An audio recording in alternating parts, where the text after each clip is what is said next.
네, 예수님께서 길을 가실 때 그 방향은 예루살렘을 향하고 있었습니다. 제자들은 예수님이 예루살렘으로 가시는 이유를 처음에는 잘 몰랐습니다. 그런데 시간이 지나면서 예수님께서 예루살렘으로 올라가시는 이유를 분명하게 드러내셨고 또 제자들에게 말씀하여 가르쳐 주셨습니다. 그리고 그 과정에 오늘 이제 여리고를 지나가게 됩니다. 마가복음 10장 46절 오늘 함께 본 말씀 보면 그들이 여리고에 이르렀더니 예수께서 제자들과 허다한 무리와 함께 여리고에서 나가실 때 디메도의 아들인 맹인 거지 바디메오가 길가에 앉았다가 여리고는 어떤 곳일까요? 역사적으로 봐도 여리고는 이스라엘 백성들이 출애굽한 이후에 가나안 땅을 점령할 때 통과하는 첫 번째 성읍이었습니다. 오늘 예수님도 여리고에 이르렀지만 여리고에서 나가시거든요. 그러니까 통과해서 지나가세요. 이 성읍은 요단 서편에 있는 성읍으로 사람들이 예루살렘으로 갈 때 올라가는 길목에 있는 그런 도시입니다. 그러니까 여리고는 역사적으로 봐도 길목인 거예요. 여리고는 지나가는 곳입니다. 지나간다라는 이 말을 다르게 표현하면 통과한다 이런 의미도 됩니다. 일반적으로 어떤 목적지에 이르기 위해서 통과하는 곳 혹은 도시, 성읍은 그렇게 중요하게 여기지는 않습니다. 여러분 오늘날에도 우리가 이제 여름이 돼서 이제 여행도 가고 뭐 휴가를 떠날 때 해외를 나가게 되면 직항으로 가는 곳도 있지만 중간에 비행기를 갈아타는 곳들이 있습니다. 통과하는 공항인 거죠. 허브 공항이라고 불리는 곳들입니다. 그럼 미국에 가게 될 때 직접 미국에 가기도 하지만 뭐 일본 동경을 혹은 도쿄를 이렇게 거쳐서 가기도 하거든요. 통과한다는 것은 비행기에서 잠깐 내려서 다른 비행기로 갈아타는 그런 걸 의미합니다. 아시아 쪽에 특별히 동남아시아 이쪽을 보면 홍콩이라든지 싱가포르라든지 방콕 그리고 인천공항들이 그런 허브 공항으로서의 역할들을 하고 있습니다. 여러분 여행을 하게 되면 사람들이 이 허브 공항이 되는 그 공항에는 그렇게 관심이 없습니다. 왜냐하면 그곳은 목적지를 향해서 갈 때 잠시 들르는 혹은 그냥 통과하는 지나가는 곳이기 때문입니다. 예수님이 사역을 하실 때 지나가는 곳들이 있었습니다. 우리 마가복음 7장 31절 그리고 요한복음 4장 4절은 같이 한번 읽겠습니다. 예수께서 다시 두로 지방에서 나와 시돈을 지나고 데가볼리 지방을 통과하여 갈릴리 호수에 이르시매. 요한복음 4장 4절입니다. 사마리아를 통과하여야 하겠는지라. 그런데 예수님이 어떤 지역을 향해서 가실 때 통과하는 지나가는 지역들이 있었지만 그 지나가는 지역이라 할지라도 혹은 통과하는 지역이라 할지라도 주님은 그냥 지나가시지 않으셨습니다. 그 이유는 그 지역에 살고 있는 사람들을 향한 마음, 주님의 마음, 사랑이라고도 할 수 있는데 그 마음이 있었기 때문입니다. 그래서 예수님은 두로와 시돈 그리고 사마리아를 지나갈 때 그냥 지나가지 아니하시고 거기서 사람들을 만나시고 고쳐주시고 회복시키시고 복음을 선포하시고 그들이 구원받게 하셨습니다.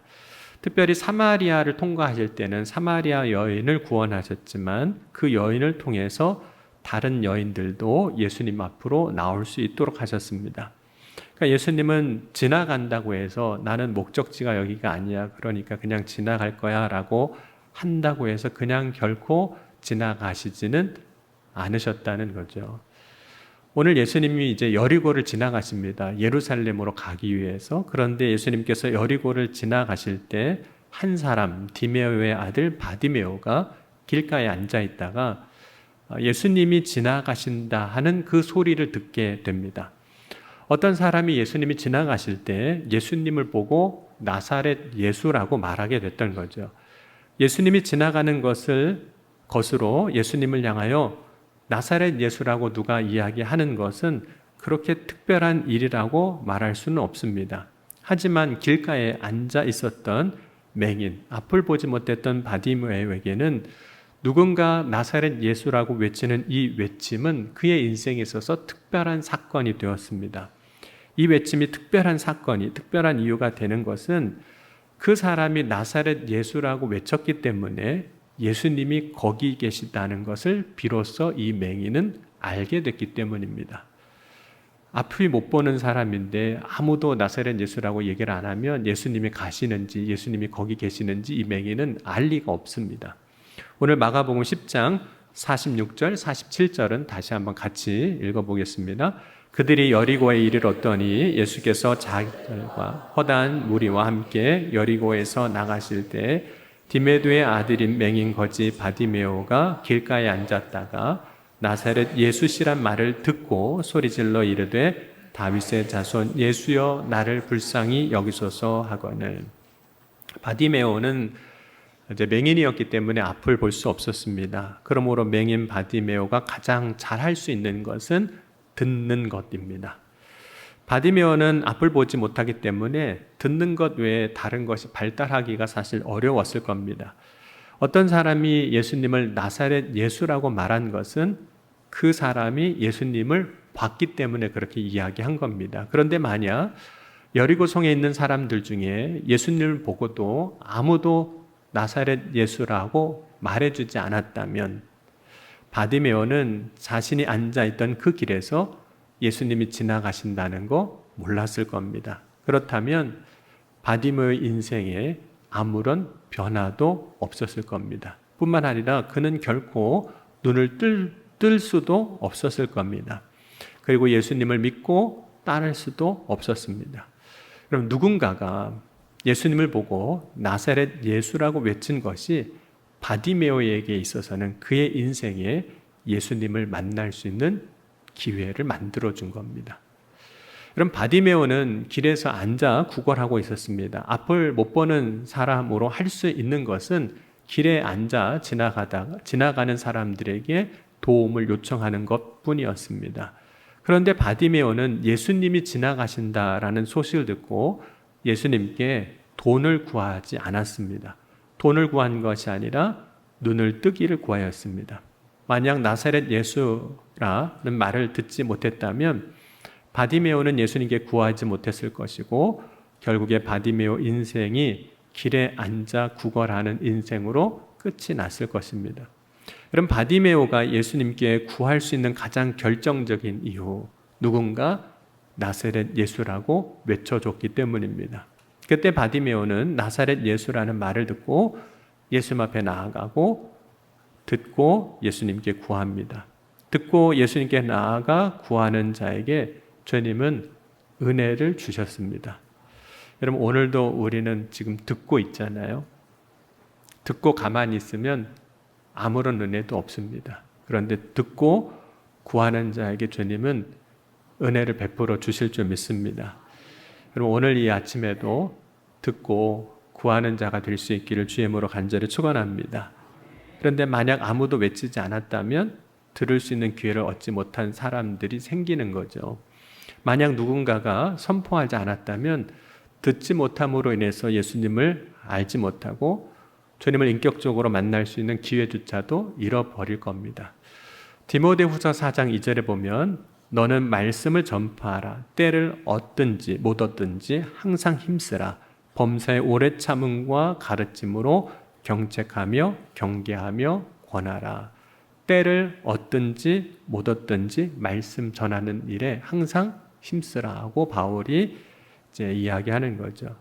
여러분 예수님을 외친 사람은 사실 그가 무엇을 하려고 혹은 어떤 의도로 나사렛 예수라고 외쳤는지는 우리가 알 수는 없지만 그 한 사람의 외침을 통해서 한 사람이 눈을 뜨고 그 한 사람의 외침을 통해서 한 사람이 구원을 받았습니다. 누군가가 예수님을 이야기하는 것, 누군가가 그저 나사렛 예수라고 그의 이름을 선포한 그 일이 한 사람이 구원받을 수 있는 첫 번째 기회를 만들어 준 겁니다. 여러분 바디메오는 예수님이 지나가신다는 소리를 이제 듣고 외쳤습니다. 소리 지릅니다. 오늘 47절 48절도 같이 한번 보겠습니다. 나사렛 예수시란 말을 듣고 소리질러 이르되 다윗의 자손 예수여 나를 불쌍히 여기소서 하거늘 많은 사람이 꾸짖어 잠잠하라 하되 그가 더욱 크게 소리질러 이르되 다윗의 자손이여 나를 불쌍히 여기소서 하는지라. 바디메오가 나사렛 예수시라는 그 이야기를 듣고 외쳤던 그 외침은 나를 불쌍히 여겨달라는 것이었습니다. 바디메오가 예수님께 구할 수 있는 오직 한 가지였습니다. 그것은 주님의 긍휼입니다. 나를 불쌍히 여겨주셔서라는 고백입니다.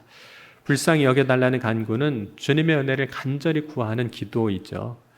사실 우리는 어떤 사람도 자기의 의로 살아갈 수 있는 사람은 아무도 없습니다. 뿐만 아니라 누구도 자신이 가진 능력만으로 살아갈 사람은 없습니다. 모든 사람에게, 저에게도 그렇고 여러분에게도 그렇고 주님의 은혜가 필요한 사람들입니다. 은혜를 얻기 위하여 필요한 것은 은혜를 베풀어 주시는 분, 주님의 긍휼입니다. 만약 주님이 우리를 향하여 긍휼히 여겨주시지 않는다면 우리 중에 어떤 사람도 그 은혜를 받을 수가 없습니다. 근데 바디메오가 예수님을 향하여 외칠 때 예수님을 부르는 것이 좀 달랐습니다. 어떤 사람이 예수님이 지나가는 걸 보고 예수님을 향하여 나사렛 예수라고 불렀지만 오늘 바디메오는 예수님에 대하여 듣고 나사렛 예수시여라고 하지 아니하고 다윗의 자손 예수라고 불렀습니다. 사람을 향하여 누군가 그를 향하여 어떻게 부르느냐가 곧 그 사람에 대한 정의가 되는 거죠. 그러니까 여러분이 저를 부를 때 어떻게 부르느냐가 저에 대한 정의가 되는 거거든요. 그러니까 여러분이 저를 목사로 부르면 목사가 되는 거고, 그렇죠? 제 딸이 저를 아빠로 부르면 아빠가 되는 거죠. 그러니까 부르는 게 정의가 되는 거예요. 그런데 우리는 정의되는 것대로 경험하게 되어 있습니다. 내가 정의해서 부르는 그대로 우리는 그것을 경험하는 거예요. 그럼 어떤 사람이 예수님을 나사렛 예수라고 불렀던 것이 어떤 의미가 있는 걸까요? 예수님을 나사렛 예수라고 불렀던 것은 첫 번째로 나사렛 출신이라는 그런 의미가 있습니다. 그럼 빌립과 나다나엘의 대화를 보면 빌립이 예수님을 이렇게 이야기합니다. 여러 선지자가 기록한 그 일을 우리가 만났으니 요셉의 아들 나사렛 예수라 이렇게 이야기를 합니다. 그러자 나다나엘이 빌립의 그 이야기를 듣고 이런 대답을 또 합니다. 나사렛에서 무슨 선한 것이 날 수 있느냐. 그래서 그 대화를 보면 요한복음 1장 45절과 46절에 이렇게 이야기하고 있습니다. 빌립이 나다나엘을 찾아 이르되 모세가 율법에 기록하였고 여러 선지자가 기록한 그 일을 우리가 만났으니 요셉의 아들 나사렛 예수시라. 나다나엘이 이르되 나사렛에서 무슨 선한 것이 날 수 있느냐? 빌립이 이르되 와서 보라 하니라. 이때 나사렛 예수라는 그 말에는 사실 두 가지 의미를 다 포함하고 있었습니다. 나다나엘은 나사렛 예수라는 그 말을 단순히 그 나사렛 출신의 동네 출신으로만 생각했습니다. 그러나 빌립은 나사렛 예수라는 말을 이미 성경에 기록된 선지자의 증거로 보고 있었습니다. 예수님이 육신으로 오실 때 유대인의 왕으로 나셨는데 예수님이 유대인의 왕으로 나셨다는 말을 헤롯이 듣고 그 이후에 2살 아래 유아를 살해하라는 명령을 내립니다. 그 명령으로 인해서 요셉과 마리아는 베들레헴을 떠나 애굽으로 피신하게 됩니다. 그리고 헤롯이 죽은 후에 다시 요셉과 마리아는 아기 예수님과 함께 나사렛으로 올라오게 됩니다. 그래서 이 과정을 마태복음 2장 21절과 23절은 이렇게 이야기합니다. 한번 같이 이 부분을 읽겠습니다. 요셉이 일어나 아기와 그의 어머니를 데리고 이스라엘 땅으로 들어가니라. 그러나 아켈레오가 그의 아버지 헤롯을 이어 유대의 임금됨을 듣고 거기로 가기를 무서워하더니 꿈에 지시하심을 받아 갈릴리 지방으로 떠나가 나사렛이란 동네에 가서 사시니 칭하리라 하심을 이루려 함이로라. 마태는 그 예언의 출처를 구체적으로 밝히고 있지는 않지만 예수님이 나사렛 사람으로 불리는 것은 하나님의 뜻의 성취라고 이야기를 하고 있는 겁니다. 그러니까 나사렛 예수라는 말에는 그 두 가지 의미가 있습니다. 그런데 바디메오가 예수님을 사람들이 나사렛 예수라고 불렀음에도 불구하고 자신은 나사렛 예수라고 예수를 부르지 않고 다윗의 자손 예수라고 불렀다는 겁니다. 사람들은 나사렛 예수라고 불렀는데 왜 바디메오는 예수님을 다른 사람이 불렀던 것처럼 나사렛 예수라 부르지 않고 다윗의 자손 예수라고 불렀느냐는 거죠. 그렇게 부른 그 의미는 무엇인가 하는 거예요. 그럼 바디메오는 어떤 사람이 예수님을 나사렛 예수라고 말했지만 다윗의 자손 예수라고 불렀습니다. 이 말은 바디메오가 예수님이 지나가신다는 것을 지금 들었지만 이미 예수님에 대하여 들어 아는 것이 있었다, 그런 뜻입니다. 나사렛 예수라고 불리는 그분이 다윗의 자손 예수라는 사실을 이 바디메오는 알고 있었다는 거죠. 그렇지 않으면 예수님을 찾았을 때 어떤 사람이 외친 것처럼 나사렛 예수라고 자신도 똑같이 반복하여 나사렛 예수님을 불렀을 겁니다. 그렇다면 결코 이 사람은 예수님을 다윗의 자손이라고 부르지 않았을 겁니다. 그렇다면 바디메오가 이미 들어서 알고 있었던 다윗의 자손 예수라는 그 말, 그 고백은 어떤 의미냐 하는 거예요. 그러면 이사야 11장 1절과 10절에서는 이새의 뿌리라는 표현이 나옵니다. 한번 이사야 11장 1절과 10절도 같이 읽겠습니다. 이새의 줄기에서 한 싹이 나며 그 뿌리에서 한 가지가 나서 결실할 것이요 그날에 이새의 뿌리에서 한 싹이 나서 만민의 기치로 설 것이요 열방이 그에게로 돌아오리니 그가 거한 곳이 영화로우리라. 다윗이 이새의 혈통을 통해서 왕이 되었는데 메시아가 다윗의 혈통을 통해 나오실 것을 이사야 선지자는 예언한 거죠. 그러니까 다윗의 자손이라고 이야기하는 것은 오실 메시아를 가리키는 호칭입니다. 그러므로 바디메오가 예수님을 다윗의 자손이라고 부르는 것은 이미 그가 예수님을 메시아로 인정하고 있다는 뜻입니다. 바디메오는 어떻게 예수님을 메시아로 인정하고 고백하고 말할 수 있었던 걸까요? 바디메오가 길가에 앉아서 구걸할 때 그는 이전에 이미 수많은 사람들이 지나가면서 이야기했던 소문들을 들었을 겁니다. 여러분, 성경에는 예수님이 사역하실 때 기사와 기적, 이적을 행하시고 놀라운 일이 일어난 것이 소문으로 퍼졌다라고 이야기를 하고 있습니다. 마태복음 9장 26절에 보면 그 소문이 그 온 땅에 퍼지더라. 마가복음 1장 28절에 예수의 소문이 곧 온 갈릴리 사방에 퍼지더라. 누가복음 4장 37절에도 이에 예수의 소문이 그 근처 사방에 퍼지니라. 어떤 사람들 중에는 소문을 듣고 직접 그래서 예수님을 찾아가기도 했습니다. 예를 들자면 12에 혈루증 걸렸던 여인도 자신이 백방으로 12년 동안 의사도 만나고 자신의 재산도 다 소진하고 고치려고 했지만 고치지 못했을 때 예수님에 대한 이야기를 듣고 예수님이 계신 곳으로 찾아갑니다. 더러운 귀신 들린 어린 딸을 두었던 한 여자도 예수님이 고치신다는 그 소문을 듣고 예수님 앞에 나아가 간구하게 됩니다. 마가복음 5장 27절에 보면 예수의 소문을 듣고 무리 가운데 끼어 뒤로 와서 그의 옷에 손을 대니 12의 혈루증 걸린 이 이야기거든요. 그리고 마가복음 7장 25절에 이에 더러운 귀신 들린 어린 딸을 둔 한 여자가 예수의 소문을 듣고 곧 와서 그 발 아래 엎드리니.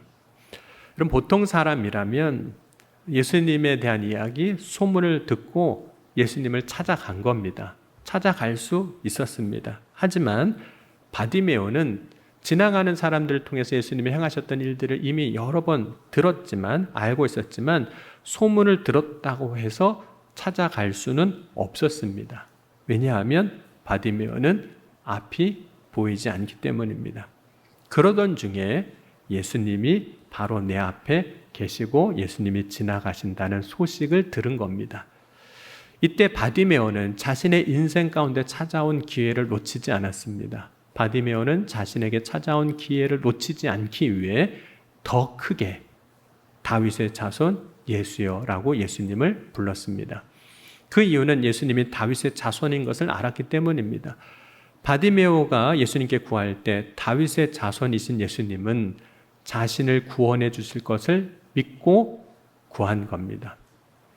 여러분, 주님은 오늘도 저와 여러분에게 기회를 주신 겁니다. 오늘 저와 여러분에게 주신 그 기회를 놓치지 않을 수 있기를 주의 이름으로 간절히 축원합니다. 어쩌면 지금 예배하는 이 순간이 바디메오의 인생에 찾아온 기회인 것처럼 저와 여러분의 인생에 찾아온 기회입니다. 여러분이 예배하는 이 시간을 여러분의 인생의 기회로 만들어낼 수 있기를 주의 이름으로 간절히 축원합니다. 그럼 바디메오가 이제 예수님을 고백하고 찾을 때 예수님께서 그 바디메오의 그 간구, 부르짖음에 응답을 하십니다. 이렇게 말씀하고 있습니다. 49절에서 52절도 같이 한번 읽겠습니다.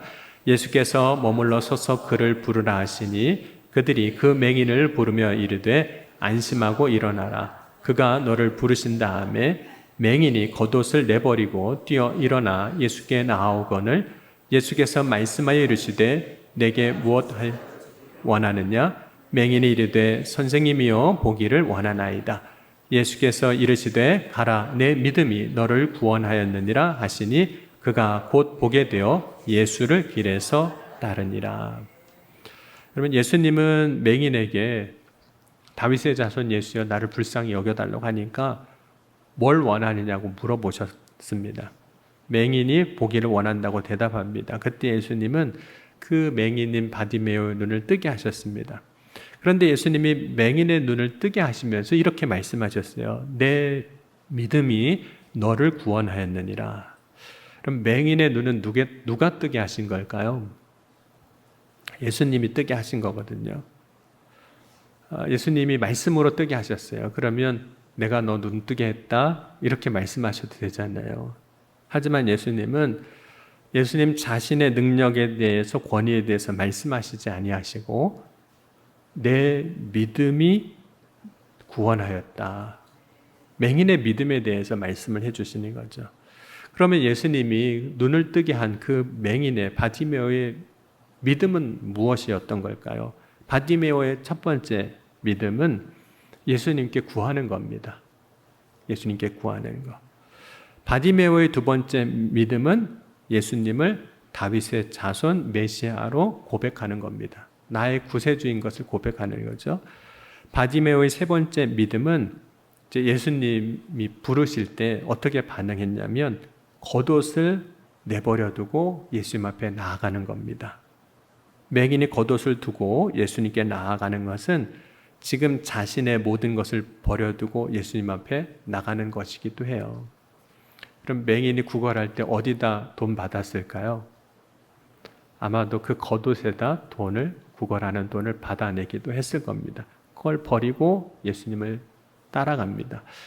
다른 제자들 예수님을 따를 때 모든 것을 버리고 예수님을 따랐던 것처럼 바디메오는 겉옷을 버려두고 예수님 앞에 나아가는 거죠. 그럼 바디메오에게 있어서 앞을 못 보는 사람이었던 이 사람에게 있어서 평생의 소원이 무엇이었을까요? 예수님이 무엇하여 주길 원하느냐? 눈 뜨길 원합니다. 눈 뜨고 보는 걸 겁니다. 그런데 예수님으로 인해서 드디어 눈을 뜨게 됐습니다. 평생의 소원이 이루어졌습니다. 이제 길가에 앉아서 구걸 안 해도 됩니다. 이제는 세상에서 떳떳하고 당당하게 자신의 힘과 능력으로 살아갈 수 있습니다. 돈을 빌리러 다닐 것도, 돈을 구걸할 것도 없었습니다. 뿐만 아니라 사람들의 비난과 조롱을 받지 않아도 되었습니다. 당시의 사람들은 맹인된 사람 볼 때 부모의 죄 때문이든지 자신의 죄 때문에 맹인이 되었다고 생각합니다. 죄에 대한 하나님의 심판으로 여겼던 거죠. 그렇다면 이제 눈을 떴으니 그러한 사람들의 시선에서 벗어날 수 있는 겁니다. 눈 떴습니다. 그렇다면 바디메오는 참 자유한 거죠. 그런 비난과 조롱에서부터도 자유한 것이고 내가 앞을 보지 못해서 누리지 못했던 것들 이제 다 누릴 수 있는 자유한 삶을 살 수 있게 됐습니다. 눈을 떴을 때 마음껏 살 수 있는 삶의 조건이 이제 만들어졌습니다. 그런데 그때 바디메오가 모든 걸 할 수 있는 내 인생을 변화시키는 놀라운 사건이 일어났는 그때 새로운 결단을 하게 되는데 이런 결단을 하게 됩니다. 오늘 10장 52절 우리 같이 한번 다시 읽겠습니다. 예수께서 이르시되 가라 내 믿음이 너를 구원하였느니라 하시니 그가 곧 보게 되어 예수를 길에서 따르니라. 그럼 바디메오는 눈 뜨고 난 다음에 그 길에서, 그러니까 그 자리인 거죠. 그 순간 예수님을 따릅니다. 그럼 바디메오가 길에서 예수님을 따랐다는 게 또 어떤 의미일까요? 바디메오에게 가족도 있을 겁니다. 왜냐하면 오늘 말씀에도 보면 디메오의 아들 바디메오라고 이야기하거든요. 물론 뭐 돌아가셨으면 아버지가 안 계실 수도 있겠지만 그런 가족이 있다면 지금 내가 눈을 뜨지 않았습니까? 이 기쁜 소식을 전해야 되지 않겠습니까? 자신의 기쁨을 또 가족들과 함께 누려야 되지 않겠습니까? 지금까지 해보지 못했던 것 마음껏 할 수 있지 않겠습니까? 지금까지 가보지 못했던 것 마음껏 다닐 수 있지 않겠습니까? 예수님은 가라고도 말씀하셨거든요. 하지만 바디메오는 집으로 돌아가지도 않았고 자신이 하고 싶은 것도 하지 않았습니다. 그리고 그 길에서 예수님을 따릅니다. 예수님을 따르려고 예수님을 찾아왔던 사람들 중에는 자신의 여러 형편과 상황들 때문에 예수님을 따르지 못한 경우들이 참 많았습니다. 예수님이 길 가실 때 어떤 사람이 어디로 가시는지 나는 따르리이다 라고 대답을 합니다. 하지만 예수님께서 인자는 머리 둘 곳도 없다 라고 하니 따르지 못합니다. 또 다른 사람이 예수님을 따르겠다고 하지만 나로 먼저 가서 내 아버지를 장사하게 허락하옵소서 라고 이야기합니다. 그리고 아버지의 장사를 지낸 후에 예수님을 따르겠다고 할 때 예수님은 죽은 자는 죽은 자들에게 죽어 너는 나를 따르라고 말씀하시죠. 그러자 따르지 못합니다. 어떤 사람이 가족과 작별하고 예수님을 따르겠다고 합니다. 그러자 예수님은 손에 쟁기를 잡고 뒤를 돌아보는 자는 하나님 나라에 합당하지 않다고 말씀하셨습니다. 근데 이러한 사람들이 결국에는 예수님을 그 자리에서 따르지 못하는 거죠. 이들이 그 자리에서 즉시 따르지 못했음을 마태복음 8장에서는 이렇게 말씀을 하고 있습니다. 8장 19절에서 23절도 같이 읽겠습니다. 한 서기관이 나와 예수께 아뢰되 선생님이여 어디로 가시든지 저는 따르리이다. 예수께서 이르시되 여우도 굴이 있고 공중에 새도 거처가 있으되 인자는 머리 둘 곳이 없다 하시더라. 제자 중에 또 한 사람이 이르되 주여 내가 먼저 가서 내 아버지를 장사하게 허락하옵소서. 예수께서 이르시되 죽은 자들이 그들의 죽은 자들을 장사하게 하고 너는 나를 따르라 하시니라. 배에 오르심에 제자들이 따랐더니 예수님을 따르겠다고 하던 사람들이 많이 있었지만 예수님이 이제 배 타고 길을 떠나실 때는 결국에는 예수님이 택하고 부르셨던 12명의 제자들만 배에 올랐다는 거예요. 그리고 나머지 사람들은 예수님이 배 타고 가시는 것만 뒤에서 그냥 보고 있었다는 거죠. 배에 오르심에 제자들이 따랐더니 그래서 결국에는 못 따른 겁니다. 여러분 예수님이 여리고를 통과해서 예루살렘으로 가실 때 예수님을 따를 수 있는 그 기회가 오늘 바디메오에게 주어진 겁니다. 그때 바디메오는 자신에게 주어진 기회를 놓치지 않으려고 길에서 예수님을 따릅니다. 하고 싶은 것도 참 많았을 거고 가서 부모님에게 가족에게 전하고도 싶은 마음도 있었을 텐데 예수님을 놓치지 않으려고 예수님을 따르려고 그 길에서 예수님을 따랐습니다. 여러분 오늘 우리는 길에서 예수님을 따를 수 있을까요? 내가 예수님을 알게 되고 예수님을 믿게 된 순간 아무것도 두려워하지 않고 주저하지 않고 바로 그때 기회가 주어졌을 때 예수님을 따를 수 있는가 하는 겁니다. 바디메오가 눈을 떴을 때 다른 핑계를 대지 않고 예수님을 따를 수 있는 믿음을 가졌습니다. 그런데 그 믿음이 바디메오를 구원한 겁니다. 내 믿음이 너를 구원하였느니라. 그럼 바디메오는 눈을 뜨고 하고 싶은 것이 많았지만 바로 그 길에서 예수님을 따르기로 선택합니다. 그래서 자신이 얻은 믿음을 지키고 믿음의 길을 걸어가게 됩니다. 뿐만 아니라 바디메오는 구원의 길을 주님과 함께 걷게 되는 거죠. 그럼 바디메오가 그랬던 것처럼 지금 나에게 주님을 따를 수 있는 기회 놓치지 않고 주님을 따를 수 있는 믿음의 사람이 될 수 있기를 주의 이름으로 간절히 축원합니다. 그래서 주님을 따르는 바디메오의 믿음, 그 믿음을 가질 수 있는 오늘 저와 여러분이 될 수 있기를 주의 이름으로 간절히 축원합니다. 기도하시겠습니다.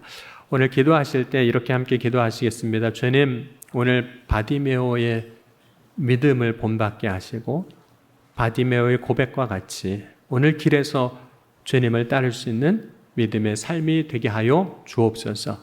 이 시간 주님께서 우리 가운데 주신 기회들을 놓치지 아니하게 하시고 그 기회를 통해서 주님이 주신 은혜를 누리게 하시고 믿음을 얻게 하시고 구원받는 복된 삶을 살아가게 하여 주옵소서.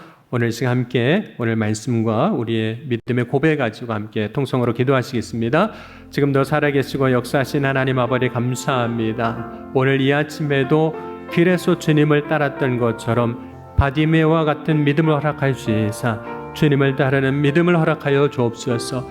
주저하지 아니하고 두려워하지 아니하고 주님 만난 그 순간 고백하며 나아가는 주의 자녀들이 다 되게 하여 주옵소서. 오늘도 주님께서 함께 하시고 역사하셔서 살아 역사하신 하나님을 알게 하시고 고백하게 하시고 찬송케 하여 주신 줄 믿습니다. 오직 이 아침에 주의 영광이 은혜가 드러나게 하시고 주님의 능력이 선포되는 복된 시간 되게 하여 주옵소서. 주님 함께 하여 주실 줄 믿습니다. 주여 인도하옵소서. 사랑의 주님 감사합니다. 오늘 바디메오가 길에서 주님을 따랐던 것처럼 오늘 우리도 주님 만났을 때 그 기회를 놓치지 아니하고 주님을 따르는 믿음을 허락하여 주옵소서.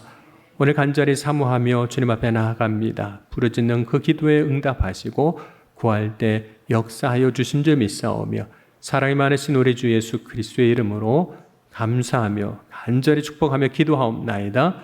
아멘.